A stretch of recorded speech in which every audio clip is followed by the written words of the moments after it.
šodien slimnīcai liela diena. Atrodamies koncerta zālē Latvija, lai atzīmētu slimnīcas 100-gadu jubilejas pasākumu.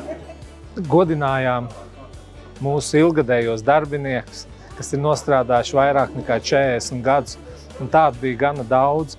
Tāpatās arī godinājām gada ārstu, gada māsu un gada funkcionālo speciālistu.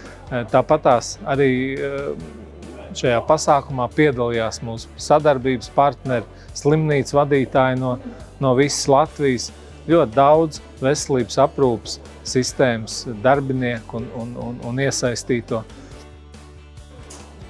Sajūtas jau ir ļoti sakāpināts un ar skudriņām un zosādiņām un ļoti patīkam.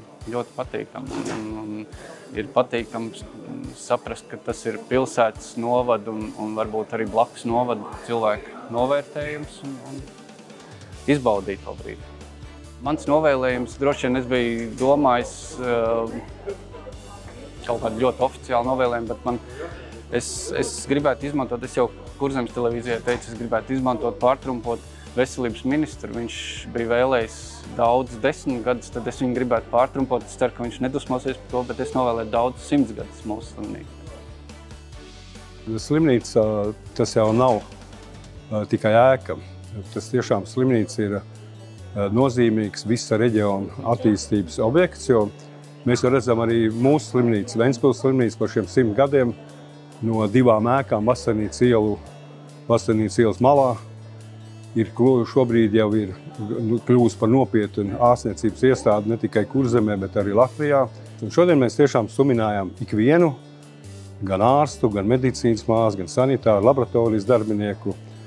Jāsaka paldies gan arī administrācijas darbiniekiem, šoferiem, apkopējām, jo visi šie cilvēki strādā veselības nozarē mūsu slimnīcā un ikdienā ļoti apzinīgi, ar pilnu atbildību, ar sirdsapziņu veic šo darbu katru stundu, katru minūti.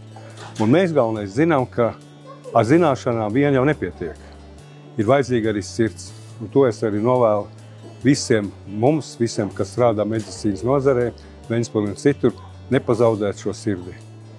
Ventspilī es novēlu, lai nākamie 100 gadi pilsētā ir vēl veiksmīgāk nekā līdz šim, lai mums vairāk dzimst bērnu Ventspilī, lai ventspilniekiem labāka veselība un lai mūsu slimnīca kļūst par labāko ne tikai Ziemeļkurzemē, kādu viņi, manuprāt, jau ir, bet par labāko Kurzemē un visā Latvijā.